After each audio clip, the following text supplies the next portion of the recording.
Hi, I'm Dan Morgan Lee, and we're here today with our winemaker Sam Smith, and we're going to talk about our Rhone program here at Morgan Winery.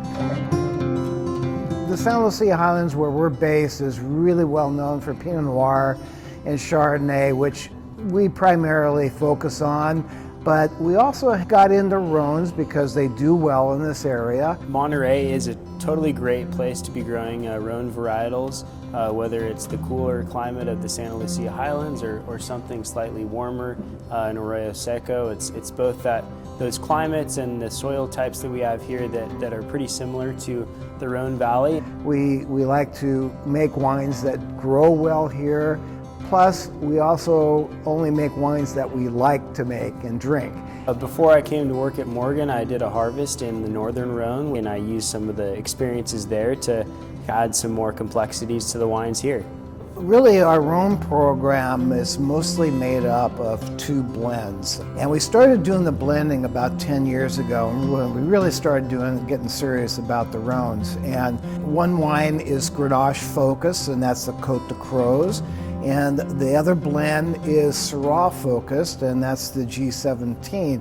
We do have 1 acre of Syrah on the Double L vineyard, our estate vineyard. So this 1 acre of Syrah in the coolest part of the Santa Lucia Highlands is really a pure expression of really cool climate Syrah growing. And I want to say pure because we farm that vineyard organically, so we don't introduce any harsh chemicals or things that can alter flavors. It's really a natural state. Because it's such cool climate Syrah, we treat it similar to Pinot. We destem most of the fruit. It's always whole berry fermentation, which slows the fermentation. It enhances the forward fruit characters of the wine. And then we age it in French oak, just like all of our red wines, a little bit of new oak, typically for about 12 months. And it's a really elegant wine, but always has the spice and the meatiness and the florality that is inherent in really great cool climate Syrah. Unfortunately, it's a small lot. It's only 1 acre, so there's not a lot of it. Talking about our G17 Syrah, this wine really started out as a straight Syrah, 100% Syrah.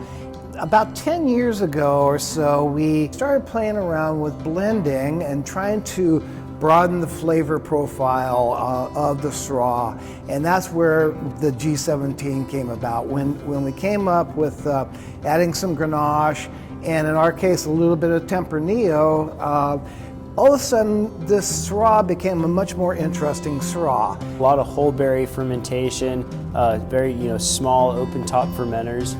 With the Syrah, we generally do a little bit of whole cluster, and then the Grenache and the Tempranillo are all destemmed, and that really, again, adds more complexity, more layers. It goes really well with anything off the grill, whether it's smoked sausages or brisket. G17 is the county road designation for River Road and Arroyo Seco Road. All our Syrah and all our Grenache vineyards are right off of G17, so it was a perfect name for this blend. So Côte de Croze is our Grenache-based Rhone blend. Most of this wine comes from Arroyo Seco, which is again just south of the Santa Lucia Highlands. Down there we have really nice alluvial soils, which the Grenache just thrives in, somewhat similar to that which they have in Châteauneuf-du-Pape in the southern Rhone Valley.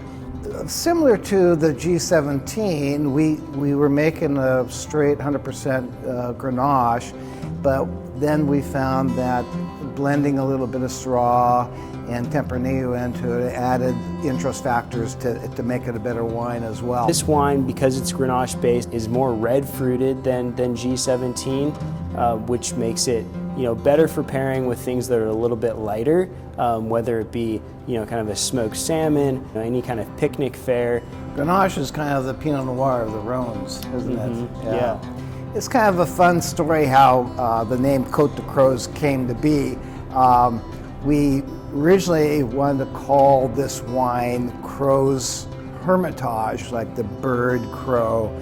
We didn't realize at the time that the name Hermitage is very protected. And we were about 3 weeks away from bottling, and so our second choice name was Côte de Crows. So that's how it ended up being the Côte de Crows. I love it. It's really delicious. Well, thank you for joining us, and cheers. Yeah, cheers.